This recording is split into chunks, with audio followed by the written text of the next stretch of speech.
Aí, meus jovens, mais uma aulinha de história, professor Ronald aqui, e hoje nós vamos estudar a unidade 2, a formação dos estados nacionais. Então pega a sua apostila aí, que a aula já está começando.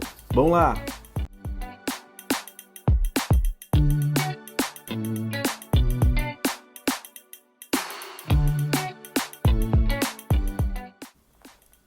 Vamos lá? Tá preparado?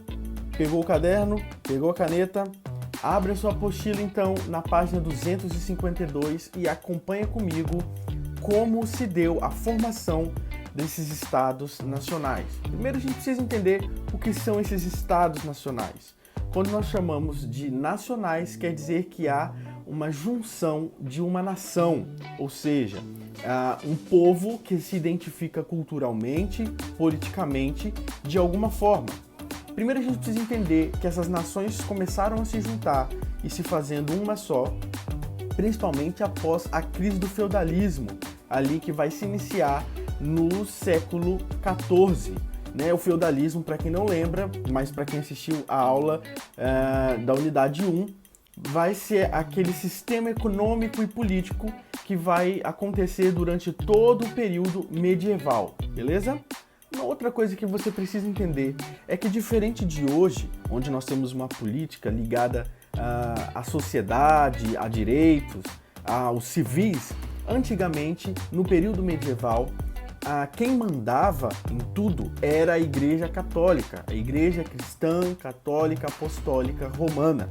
Essa igreja tinha todo o poder e mandava em todas as estruturas sociais que existiam nesse período. Só que esse poder ele foi acabando, ele foi diminuindo com o passar do tempo. E claro, por que isso aconteceu? Porque houve uma ascensão, um crescimento dos outros poderes, das outras estruturas da sociedade. E com isso, nós temos dois grupos sociais que vão começar a crescer, a ascender socialmente. O primeiro deles são os burgueses, os tão famosos burgueses. Mas aqui, a gente precisa entender que esses burgueses aqui não são os mesmos burgueses que vão aparecer no século XIX e no século XX, no surgimento da Revolução Industrial, e também não são os mesmos burgueses que vão aparecer lá no século XVIII, nas grandes revoluções inglesas e francesas que vão mudar a estrutura política e social do mundo. Esses burgueses aqui estão começando a dar os seus primeiros passos e começando a se estruturar economicamente e socialmente. A princípio, o único poder que eles têm é o poder econômico, o dinheiro. Eles não têm nenhum privilégio social, assim como os nobres, por exemplo, tinham. Os nobres sempre tiveram muito dinheiro, principalmente esse dinheiro que vinha passando de pai para filho, na sua descendência. Só que nesse período, muita coisa está acontecendo. A crise no feudalismo, a peste bubônica, a famosa peste negra, que também vem matando muita gente. Isso está afetando diretamente a economia dos nobres. E alguns nobres estão ficando cada vez mais pobres e precisam de uma solução para voltar a enriquecer. Porém, alguns nobres específicos não estão ficando mais pobres. Na verdade, estão reerguendo a sua economia e melhorando e ficando cada vez mais ricos. Alguns camponeses, por conta da peste bubônica ou por conta de graves crises financeiras, eles estão começando a se revoltar. E os nobres, que tinham um controle do trabalho e da vida desses camponeses, começam a ficar preocupados, porque eles também estão sendo afetados por essa crise econômica. E a solução que eles vão encontrar é justamente procurar esses nobres mais estruturados economicamente, mais seguros economicamente. E esses nobres vão ter tanto poder nas mãos que vão se auto-intitular como reis, como donos e proprietários de grandes porções de terra e de grandes quantidades de dinheiro. E justamente esses reis que vão começar a unificar esses feudos, fazendo surgir grandes estados nacionais, grandes nações. Começando agora o programa que vai fazer você se tornar um rei. Sim, para você se tornar um rei, precisa apenas de 5 passos e eu vou falar esses 5 passos para você agora. Dica número 1, você precisa de respeito, você precisa de autoridade. Esses nobres que possuem terras e possuem títulos de nobreza, que o seu pai era nobre, que o seu avô era nobre, que o seu bisavô era nobre, geralmente são muito respeitados pelos camponeses. Mas agora, nesse momento de crise, você precisa adquirir respeito também dos outros nobres, para que assim você consiga alcançar um alto cargo dentro da sociedade. Dica número 2, você precisa de um grande exército, você precisa de soldados ao seu lado, porque só assim você vai demonstrar força e vai conseguir resistir às invasões de outros reis de outros territórios. E sabe uma coisa que acontece muito nesse período? A contratação de mercenários, isso mesmo, soldados que prestam serviço para os reis em troca de dinheiro. Alguns exércitos até tinham 50% de formação desses mercenários, fazendo assim com que esses exércitos ficassem cada vez maiores e cada vez mais fortes. Dica número 3, você precisa de dinheiro. E a melhor forma de conseguir dinheiro é arrecadando através dos impostos. Mas os camponeses já pagavam seus impostos. Os reis agora começaram a mirar nos comerciantes, nos burgueses. Sabe por quê? Porque com o trabalho dele havia uma grande circulação de dinheiro. Então, se esses burgueses viessem para os seus reinos, viessem para suas terras e começassem a comercializar naquele território, eles também precisariam pagar impostos ao rei. E claro, quanto mais burgueses ele tivesse comercializando em seu território, mais dinheiro ele arrecadaria desses burgueses e mais dinheiro ele colocaria no bolso. Quarto passo, padronizar a moeda. Como assim padronizar a moeda? Isso realmente vai ajudar? Vai sim. Sabe por quê? Principalmente por causa desses comerciantes, desses burgueses que estão surgindo nesse período. Porque eles tinham que passar por várias cidades, afinal de contas, quanto mais eles vendessem, melhor para eles. E geralmente cada cidade tinha a sua moeda própria. Mas o rei pensou o seguinte: se por acaso eu me unir àquela cidade e quanto mais cidade se unir ao meu reino, eu vou padronizar as moedas. Todas essas cidades vai se fazer parte de um reino só e vai ter apenas uma moeda. Isso vai facilitar a vida do comerciante, porque ao invés de ele ter que toda vez que chegar numa cidade nova trocar o seu dinheiro para poder pagar os seus impostos, ele vai ter a oportunidade de sempre usar a mesma moeda sem precisar ter que ficar trocando, e por isso vai facilitar o modo em que ele vai pagar os seus impostos para o rei. E isso também vai fazer com que cada vez mais o reino desse rei aumente, juntando todas essas cidades ao seu redor. Quinto passo para você se tornar um grande rei. Essa nem Maquiavel te passou, hein? E eu estou passando, então vai anotando aí. Nesse quinto passo, o que você precisa fazer é leis. Ué, professor, mas já existia lei nesse período. Claro, já existia, mas a lei fazia mais parte de uma cultura, algo que era feito oralmente, através da fala, através das conversas. Nesse momento não, ela vai ser documentada, ela vai ser escrita, vai ser formalizada. E o próprio rei é quem vai escrever essas leis, fazendo com que os seus súditos e também com que os nobres e camponeses que moram ali na região obedeçam essas leis, fortalecendo ainda mais o ideal desse rei e o poder social e político desse rei. E claro, todo esse período não foi um período tranquilo. Haviam muitos conflitos, principalmente entre cidades e estados que estavam em formação e cidades e estados que já eram mais fortalecidas por questões de domínio, né? E outra coisa, não fique pensando que havia uma aliança entre o rei e a burguesia. Não, para o rei, a burguesia era alguém indiferente, tanto quanto os camponeses, mas eles se aproveitavam, eles utilizavam desse dinheiro que a burguesia tinha para fortalecer o seu reino e para fortalecer o seu próprio poder. E como eu havia comentado, esse período não é um período tranquilo. Muitas alianças precisavam ser feitas. E a principal ferramenta que foi utilizada para fortalecer um reino era o casamento.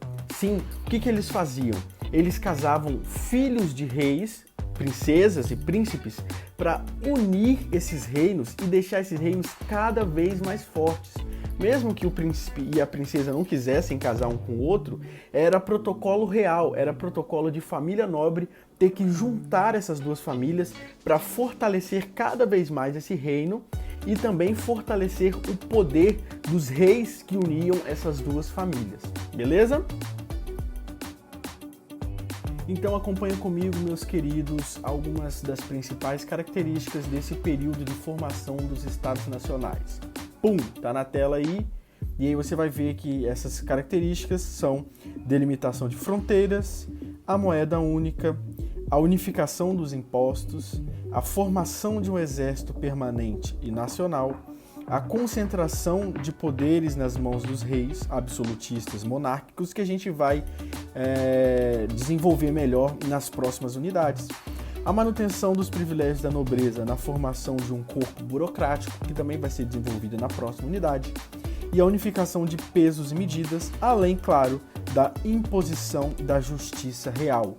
O rei como o grande poderoso nessa parada toda. Show? Vamos seguindo. Primeiro exemplo que a apostila dá pra gente de união dos Estados Nacionais é os nossos queridos portugueses, ora pois. E aí, lá você tem uma fotinha do que chamamos de Península Ibérica. O que é essa península? Depois você pergunta a tia Mariluza, mas é o seguinte, é uma porção de terra que fica um pouco mais pra frente do continente, mas que ainda tem uma ligação direta de território geográfico com o continente em si. E você pode perceber aí nessas imagens na página 252 que existem diversos territórios diferentes ali onde hoje é Portugal e Espanha. Então percebam como esses processos aconteceram, que vai de um século a outro, e quantas mudanças aconteceram nesse período para que se tornassem cidades, estados e nações-estados como nós conhecemos hoje. Olha a ambulância! Adoro o barulho da ambulância atrapalhando meu vídeo. Meus queridos, tudo começa em 1385, na famosa Revolução de Avis. O que era essa revolução? Na verdade, o atual rei daquela região era Dom Fernando I, que era da família de Borgonha, né? De toda aquela geração de grandes guerreiros que expulsaram os árabes e os mouros daquela região junto com a França. Mas esse rei acaba falecendo e aí começa uma disputa pelo trono real, pelo trono de Portugal. De um lado está o nosso queridíssimo e mais famoso Dom João de Avis, né, que representava um grupo social dos burgueses. Esses burgueses e comerciantes que estavam enriquecendo cada vez mais naquele território ali da Península Ibérica que ligava o Mar do Sul, o Mar do Mediterrâneo, até o Mar do Norte. Então todo mundo que passava por ali passava por esses entrepostos comerciais e fazendo com que esses burgueses ficassem cada vez mais ricos. E esses burgueses eram amigos, né, de Dom João, amigo no sentido comercial e econômico, óbvio. E, claro, do outro lado dessa guerra civil estava a viúva de Dom Fernando I, que o nome dela é Leonor Teles. Havia esquecido, mas tudo bem. A viúva Leonor Teles, que aqui está representando a nobreza, que não queria deixar que a descendência do rei de Dom Fernando acabasse, e claro, representando a família Bourbon. Mas nesse conflito, nessa guerra civil, os Avis acabam ganhando por conta do poder político e econômico que existia ali por conta da burguesia. E Dom João acaba tomando o trono e se tornando o novo rei de Portugal, unindo todo aquele território ali ao seu redor no Reino Unificado de Portugal. Na unificação da Espanha teve algo que era característico desse período de formação de estados nacionais, que é a junção de duas coroas através de um casamento real de nobres, da nossa queridíssima Isabel de Castela e do nosso queridíssimo Fernando de Aragão. Essas duas coroas se juntam principalmente para combater os árabes e mouros que estavam habitando aquela região ali da Península Ibérica, as famosas guerras de reconquista, né? Houveram várias guerras e dentre essas guerras eles conseguiram expulsar os árabes ali no sul, na região de Granada e, claro, impor sobre eles o poder da Igreja Cristã Católica Apostólica Romana, que essas duas coroas traziam consigo. Por isso, esse território onde vai ser chamado de território da Espanha era um território conhecido por ser muito católico e por ter vencido as guerras contra os árabes, beleza? E a unificação da França vai acontecer com o fim da famosa Guerra de 100 Anos, que acaba ali em 1453, mas que teve seu início em 1337 contra a Inglaterra, numa disputa pelo território de Flanders, um território comercial muito importante para aquela região. Como a gente viu, uma das características, né, do surgimento desses estados nacionais e fortalecimento do rei é justamente ter esses pontos comerciais para que consiga bastante dinheiro através da arrecadação de impostos. Nesse período também temos a famosa figura de Joana d'Arc, que era filha de camponeses e que liderou o exército de camponeses em grandes conflitos contra invasões estrangeiras, fortalecendo assim ainda mais o território francês. E aqui nós vamos falar sobre a formação da Inglaterra, uma das mais famosas ilhas da região da Europa. E nós temos como início da formação desse povo justamente um conflito, uma guerra civil entre nobres, a família Lancaster e a família York, representando aqui a famosa Guerra das Duas Rosas, que vai de 1455 até 1485, e na disputa pelo trono da coroa inglesa. Só que, na verdade, quem acaba assumindo a coroa inglesa é o famoso Henrique VII. Henrique VII pertencia à família Tudor. Mas, professor, como assim? Não era Lancaster e York? Sim, mas os Tudor se uniram com os Lancasters, fazendo assim uma família mais forte e conseguindo vencer esse conflito. Mas no final das contas, quem assume mesmo é Henrique Tudor, o Henrique VII. Ele é pai daquele tão famoso Henrique VIII, que vai instituir mais pra frente uma religião anglicana, ali na região da Inglaterra. Mas isso é assunto para uma próxima aula. Todo descabelado. Meus alunos, vocês vão me ver descabelado assim mesmo. Eu tô em casa. É isso mesmo que vai ser. É isso, meus queridos jovens, meus queridos alunos. A nossa aula de hoje vai acabando por aqui, mas com certeza nos veremos aí nas próximas semanas. Se você tiver alguma dúvida, se existe algum lugar aqui que você pode mandar uma mensagem, comentar em alguma coisa, e eu vou dar um jeitinho de responder para vocês, ou então vocês podem ir aqui no meu endereço do Instagram e mandar um direct que eu respondo para vocês também qualquer dúvida, beleza? Tchauzinho e até a próxima!